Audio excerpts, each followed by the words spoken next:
We're all a little bit Broom Boy, and that's Wim at the end looking up at the X-Wings and the B-Wings and the Corellian cruiser. Why does it work for Skeleton Crew and it didn't work for The Last Jedi? That scene is inherently Star Wars. That scene is full of hope, which is what Star Wars is all about. But the difference is that we follow Wim for 8 episodes. And so by the end, we're like, yeah, he's Broom Boy. Right. When we see Broom Boy, we're like, who is this kid? We can have a new appreciation for Broom Boy based on stuff like Skeleton Crew.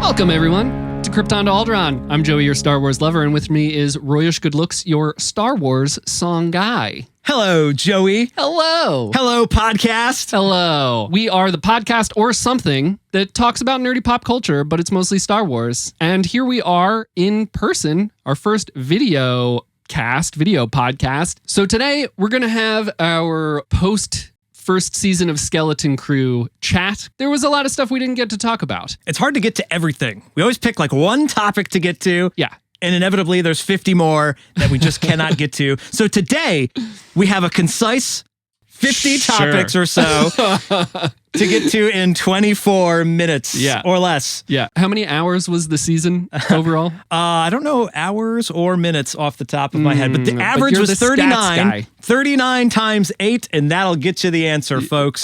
The issue is that when we're doing an episode about an episode, it's really easy to talk about the episode for longer than the episode of television actually was, which gets a little bit awkward. Right.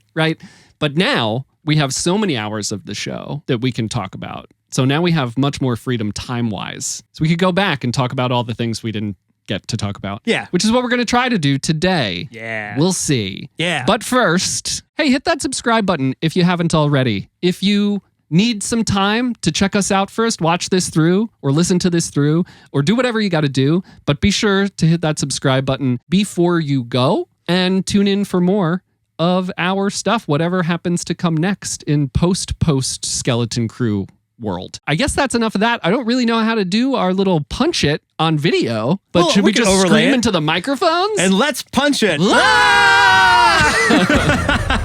That's even better. Yeah. It's even better. I don't know if we left enough time, but we'll fit it in. We'll fix it in post. Speaking of post Skeleton Crew, I think we should start back before the beginning. Let's have our own little like prequel conversation here. I didn't really know what to expect of the show going into it. The trailers and the teasers and the marketing kind of hooked me in, but I didn't really know what to expect from the show. Obviously, we ended up really enjoying Skeleton Crew overall, but the aesthetics of the marketing campaigns were very fun, but from my perspective, very all over the place. It looked fun, but it still really didn't hook me, and I was more or less entering it being like, this is a little bit bonkers, the way they've marketed this show. We talked about the trailers a little bit. Like, the biggest thing for me was that Major Tom song. I completely forgot about that. I mean, that's part of the aesthetic, right? Like, let's put an 80s synthesizer, new wave, song in the trailer.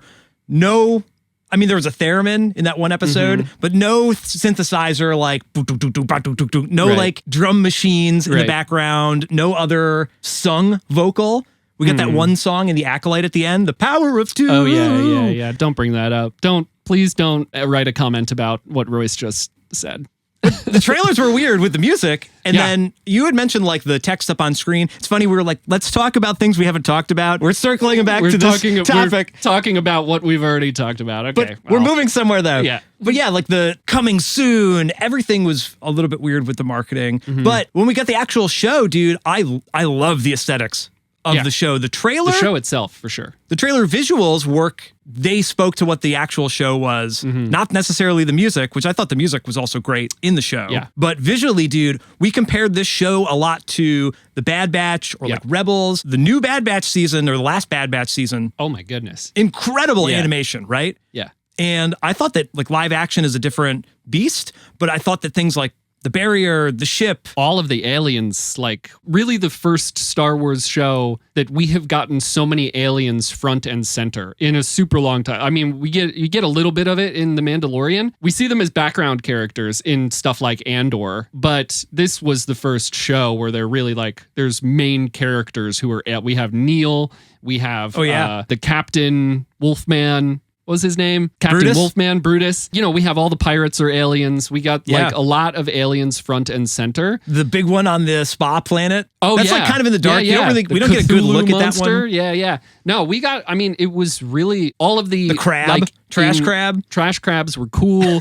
Also, the behind the scenes stuff that they did was also really cool. That we got those little like things on social media in between. So the show, I think it ended up looking phenomenal. The places that they went to looked really cool. The aliens looked really cool. We actually got to see aliens. We saw a lot of cool different ships. There was just a lot of new stuff. We talked a little bit about how maybe the show as a whole didn't take many risks and kind of stayed classic Star Wars, but we did see a lot of cool aesthetics in the show. Yeah. But the marketing leading up to the show with Major Tom and Hutt-Ease, like go and look at every poster that they have released and continue to release for the show, and it's every aesthetic known to humankind. Okay, you're jogging my memory now. Yeah, you're right, because they did like a 1977 sort of like old school. Yeah, it was supposed to be, it was kind of like officially marketed as a, E.T., Stranger Things, Goonies, Amblin style show, which like I didn't know what Amblin style meant until this. Sure. There were definitely posters that had that like Amblin aesthetic, but then there were also like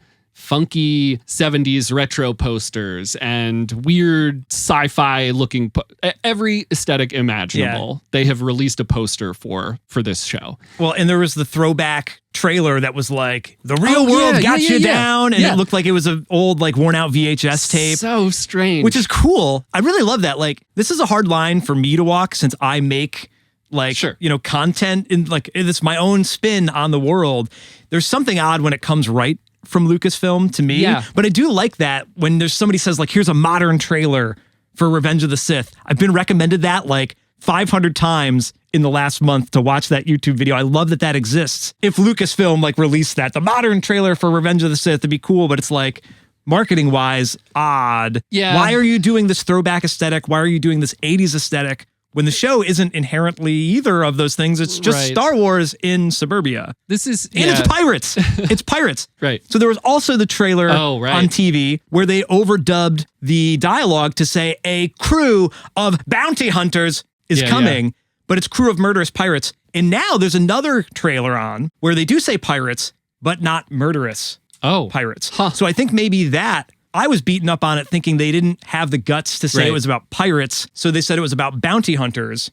But I think murderous might have been part of that as well. Now the trailers advertising stream the whole show say crew of pirates is coming. Not murderous pirates. Right. That's interesting. And not bounty hunters nor murderous bounty hunters. I haven't seen the new This is on live TV. I've seen these. I just assumed that the one that was on TV where it's Jod overdubbed saying murderous bounty hunters was just for the older Star Wars audience that is watching TV and watching commercials that might not be as familiar with pirates in Star Wars as they are bounty hunters. Like Lando calls him a pirate. Right. So there is precedent in the originals for pirates in Star Wars, but certainly bounty hunters are much more of a thing that people associate with Star Wars.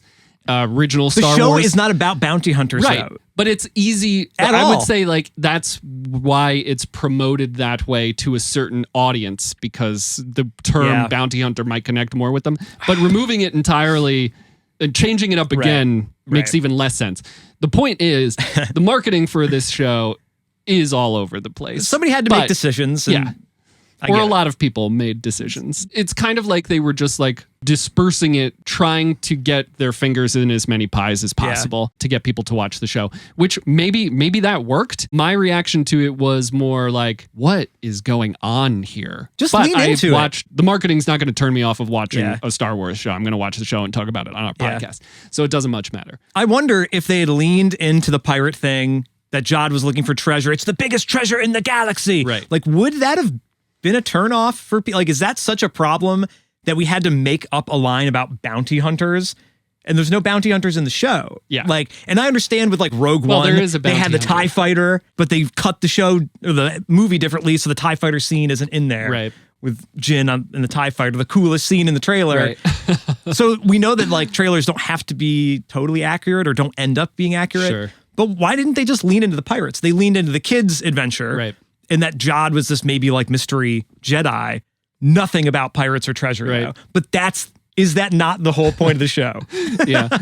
It's really funny that we're talking about this for so long. Let us know. We have 49 other things to get to. Yeah. Let us know if you care about this at all in the comments. Along the same lines, I think there was stuff that we connected to specifically with a lot of not only the marketing, but the aesthetics and visuals in the show. And you had mentioned it reminding you of particular video games that I did not see until you pointed it out to me. And it makes me want to go back and watch it again. That's really surprising. Dude, look at the droids. That is the security droid from Portal. Or it's who's the robot guy in Portal 2? Wheatley? No, not Wheatley, but the one that you can play as. Yeah, I don't remember their names. Yeah, I got a lot of vibes of like Portal. And especially like there's the scene where the droids are like, we're always here to listen to you, and then they get cut off. Right. Never mind. Yeah. And then the supervisor comes on. That's like straight out of Portal and GLaDOS of like, you must be the pride of insert hometown here. Right.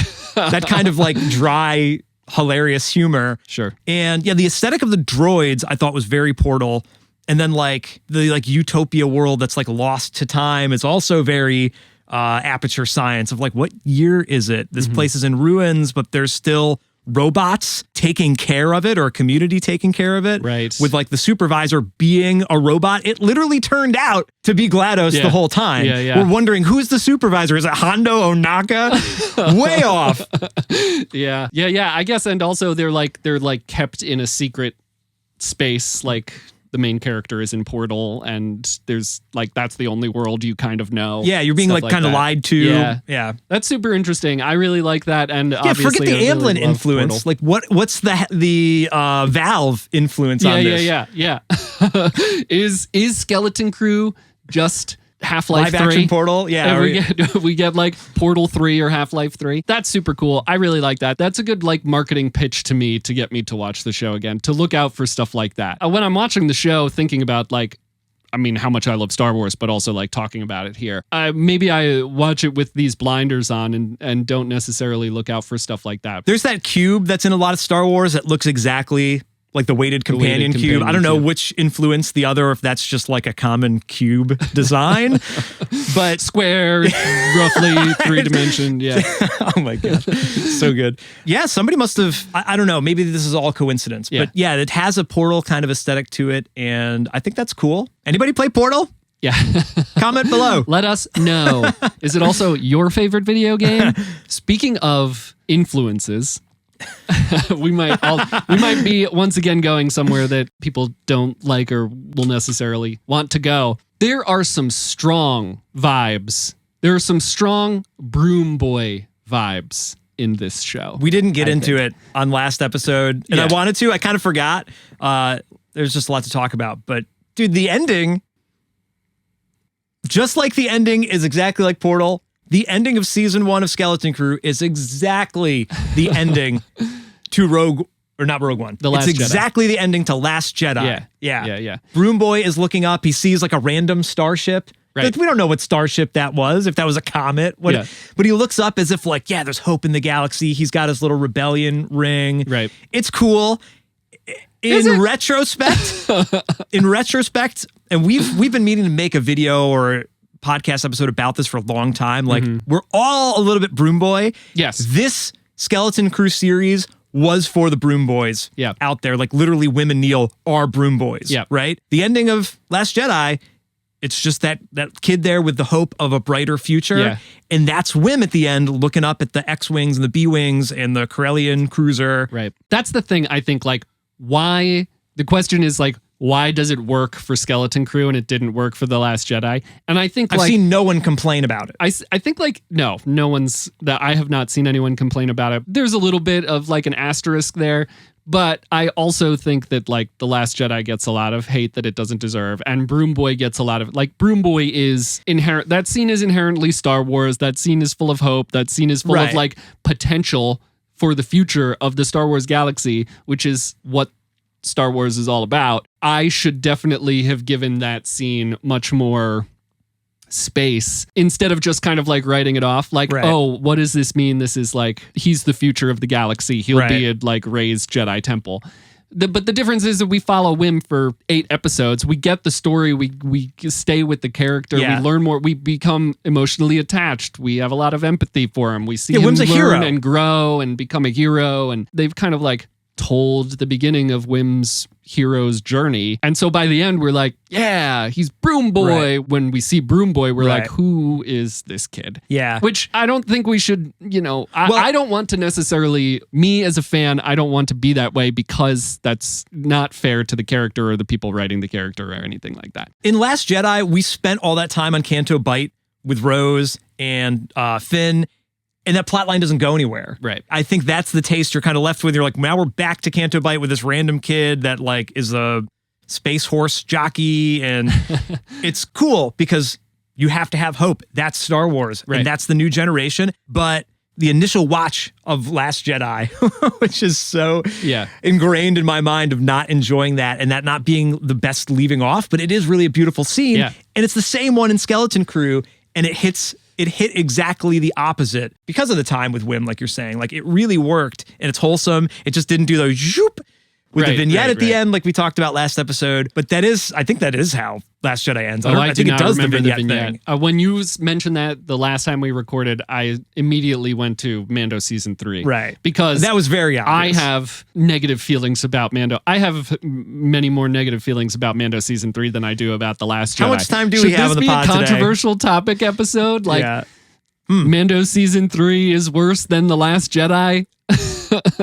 You won't believe what we're going to say next. Yeah. We can have a new appreciation for Broom Boy based on stuff like Skeleton Crew. I think we also talked about this with a little bit with the Bad Batch season 3 and Omega getting Jedi training and stuff like that. Maybe that's when we started talking about like we're all a little bit Broom Boy. Yeah. And I would love to be a little bit Broom Boy. That's like #goals. Giving that scene or in scenes like it in The Last Jedi, maybe a little bit more respect and a little bit more like, okay, let's have a little bit more of imagination with this than just saying it's just a scene, it's just the end of the movie, it's just this one Right. thing. Like you have to be able to look past the scene, like see the Matrix ones and zeros coming down and what it all means Yeah. and what it means to and within Star Wars. Yeah, look past the scene. That's well said. Right. That there's Right. more there. So they didn't do XYZ in the movie, and you wanted them to do that, or in the show, and you're mad that they didn't do the thing. And well, it would have been better if they explained the thing Yeah. about the other thing, and then it would have been perfect. Right. And well, they could still present you with whatever they presented you with, and you can fill in the gaps, dude. Scott McCloud, understanding comics, the whole thesis is you get one pane. Something happens within the other pane and you fill in the blank. Right. And sometimes that's what makes it even more powerful, Right. right? What does Broom Boy go on to do? Yeah. What does Wim go on to do? Does he, I don't know if he's got the Force, but like he believes in the Jedi, he believes in the greater good, the X-Wings, the real good guys. Like what does he do next? Yeah. You know? Yeah. That's the beauty in it. Like we don't have to, The potential. yeah. It's like that's Star Wars again, right? It's all about the potential, Luke's potential, Rey's potential, Omega's potential, Wim's potential, Broom Boy's potential, the Love this. potential of the future of the good in the galaxy. Jod is like the galaxy is darkness with a few little specks of light, and Broom Boy is one of those specks of light. Yeah. Right? We just need to be able to look beyond the scene. Yeah. And I like that. maybe we'll see Broom Boy again in Rey's next Jedi Yeah. movie. Because he has the Force, right? Right. Yeah. Oh, So- I think that's also part of why that scene might rub people the wrong way. It's just kind of a random, like, we don't see a lot of just regular people using the Force in Star Wars. Or at least we haven't. Sabine Right. using the Force in the Ahsoka series. Again- If Wim had used the Force, I think maybe that might have been cause for people to like Well, come at him. what we were taught in Ahsoka and in to some extent in the Bad Batch season 3 is that the potential exists for anyone. Yeah. Is that the wording she uses? But the potential's I don't know. there? I don't remember if that's the exact wording in Ahsoka, but the fact that Sabine is going through this training and she was raised by a Jedi and her adopted sibling / love interest is also a Jedi, and she's been trained with the Darksaber, and there's a lot of components there, and so she grew up seeing like how it works and what they do with the Force and stuff. But it's all about her potential and the fact that, like, to me, the point of Sabine and Ahsoka is saying that the Force is everywhere. It surrounds us. It binds us. It moves through us. Therefore, anyone can tap into it if they just understand it well enough or like learn how to connect with it. And I like that. I really like that. Do you want to see more random people in the galaxy like utilizing? Right. Me in particular, this is my specific point of view. I don't necessarily want like it to just be the super special, like Star Wars started with the hero and heroes and villain being the ones with the Force and being like, they were the good guys, they were the heroes. But the fact that like anyone can become that, I guess that's a little bit the point of like Luke as well, but we learned that his genetics are pretty good when it comes to Force sensitivity. Yeah, I think just the fact that like maybe not anyone, but most can tap into this if they want to, or if they learn how to, or if they have the patience to, is something that I really like. Okay. Like, again, I think that also kind of brings me in is like, we're all a little bit Broom Boy. I want to be like what Skeleton Crew did for me that we talked about early on is take the kids on an adventure that I wanted to go on as a kid and to still want to go on it as an adult. Like, give me a ship and shoot me out into space. I love that. So again, it's all a little bit of imagination, but I love your quote. I want the Force. It was like one of our first reviews. You're like, yeah, I want to find a ship buried in the ground. Like, get me out of here. Yeah. Ship buried in the ground. Yeah.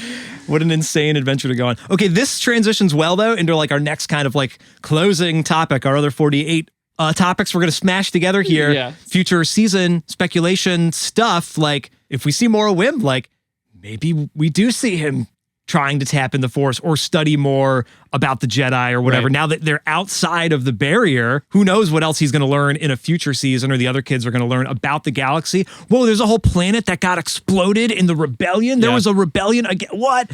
Like, there's so much for them to learn. Also, Jod is still around. Right. So, like, where are we going from here? Like, I think we have some maybe wild speculation or some riffing we can do on this for potential season 2 stuff. What we'd like to see from season 2, with the caveat of like, if season 2 doesn't happen or season 2 does happen and we don't get what I'm about to say I want, I'm not going to cry about it. Right. Because they did a great job with season 1. First of all, I would love a prequel series, which is maybe far out of left field from what we're trying to talk about here. But like, they set up a lot of stuff that I would love to learn, that I would love a prequel season to learn more about, like the Old Republic, the gems of the Old Republic, setting all of that up, creating those storm generators or barrier generators that make those things. Like, what is up with the other planet? Like, all of it, all of the gems of the Old Republic. That could tie into any other series too. Like, we could see At in a different talk about series. Potential. Yeah. There's so much potential there. Wow. Besides that, I think for like Wim's future, I think the last time we spoke, I was pretty adamant of like Jod not getting a redemption, and he took it too far and he held a knife to a kid's throat, all that stuff. I've thought a lot more about it, and a lot more about how I also didn't want that from Crosshair, and then got a really beautiful version of that. But we also got it with Ventress. You know, we've taken these characters that like were villains, just hard heels dug in the ground villains, and have given them pretty great, amazing redemptions. Yeah. And so if we can see Wim's potential end up being something good for Jod, either the kids contributing to Jod's redemption or Wim contributing, like if Jod is on the run on Atten, but Wim knows it, and Wim is still helping him out because he tried to save him, tried to save him at the end of the end of that episode. I would love that. And then like Jod trying to teach Wim what he's learned about the Force, and then we could learn more about Jod and his master and the tragedy there and stuff. Because we would need, I think, if we do get a Jod redemption arc, we would need to like more context. See the context of his trauma with what happened to his master, because he believes the galaxy is only darkness with a few pinpricks of light. Yeah. Man, I love this idea of Jod's still in Atten and he's trying to escape, and like the robots, the portal robots are looking for him. Are they the Republic, New Republic is looking for him. Were they active again at the end? I don't know, because he killed the supervisor. The power came back on, though. Yeah, I don't know if the robots came back on. They didn't explain that. They needed another scene to explain the power. Also, little aside here, but you don't have a backup for that. The entirety of your government is in one guy, one little robot dude, and that, like, there's no backup there. Anyway, aside from that, maybe the robots are back, but yes, like, people are hunting him down, and Wim is kind of Wim's conflicted. Yeah, because I love that at the end of the season, he's like, "Come with us, Jod. Come on, the building's burning down. Come, Jod." And Jod's like, "No." And that's still interesting. I will go down with this ship. I love the idea that he's like still trying to dupe Wim, like, don't turn me in, I've got nothing. Yeah. What else are they going to take from me? There's nothing left to take. Man, they did a great job with Jod. Yeah. And if they do flashbacks, how many other series have done flashbacks? We saw a couple in Last Jedi, and maybe did we see one in Rise with Luke? Well, we saw Leia. We saw Luke and Leia training. Yeah. And then Boba Fett. We've seen a lot of flashbacks. And then in Mando, there's occasionally flashbacks to like young Mando. Ahsoka. We've seen flashbacks in all of them. Oh, yeah, you're right. Yeah. Wow. So flashbacks are really becoming a thing. This is another YouTube video we need to do, the stats of how many flashbacks. But this was the first Star Wars show where we didn't get. The plot was linear. We did not get a flashback. We didn't get anything. Like, we spent 2 minutes with the parents at the beginning of some episodes. But other than that, it was just a straight line, and there were no flashbacks. So do you think season 2 then, it seems like you're giving it the green light of take more risks, do crazier stuff. Let's do a flashback. Yeah. Let's bring in the old Republic.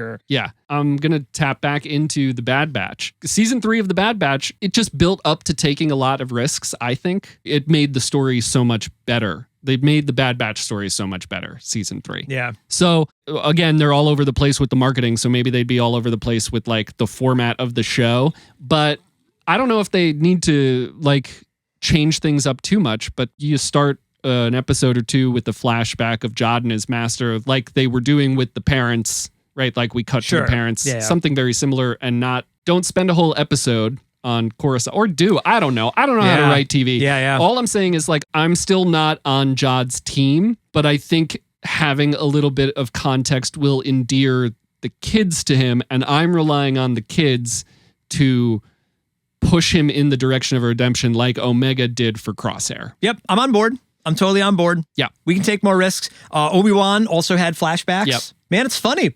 I was originally like, you can't mess with time in Star Wars. You can't even slow-mo it. Like, slow-mo is weird. Yeah.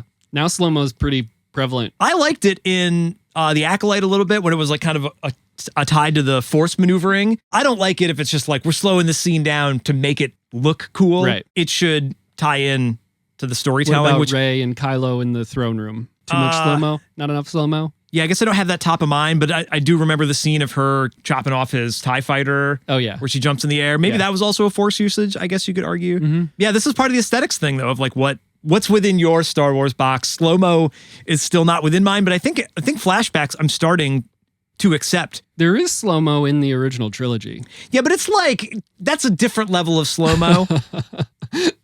Are you talking about the Empire Strikes Back scene? On Dagobah. In the cave? Yeah. Like, that's kind of a weird slow-mo. And again, that's like a force thing. Like, that wasn't the super smooth slow-mo, I guess. I don't know. That scene is weird too, though. It is weird. It's a weird Empire. Scene. But very good. But anyway, that's a digression that we If you're going to do slow-mo, at least do it at a very low frame rate. Yeah, make it choppy. I don't know. There's definitely room. The more we talk about it, the more I think about it, the more I'm stoked for a season 2, because it reminds me so much of The Bad Batch. The Bad Batch is my favorite Star Wars. I'm pretty sure, even now, not having recency bias, The Bad Batch is super up there for me, if not at the top. It would be nice to have a Star Wars show that takes risks that people... it's hard to say. Because people watch live action, you mean? Or? Yes. People watch live action, and people didn't like it when The Acolyte took risks. And I think there's a lot of reasons. Again, the first season of Skeleton Crew played it pretty safe. And so it would be nice for kind of like sequential seasons to amp things up a little bit. Yeah. And we know the players. Like, you could still bring back some of the pirates, and you have an idea for how everybody relates to each other. Bring back Kim. Yeah. Yeah, exactly. Bring back Cthulhu monster from the Yeah, they're supposed to go and tell him their story. Like the whole thing is the kids like kind of writing a book, right? It's all like They're a fairy back tale. again.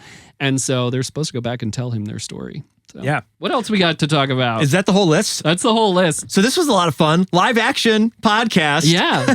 Should we do some slow-mo? I don't know what frame rate we're shooting at, but yeah, this would be fun to do more of. Agreed. I'm interested to see how this edits up, but also let us know what you thought about doing a live episode here. We aren't always in person together, but we could record our Zoom calls perhaps in the future. Yeah.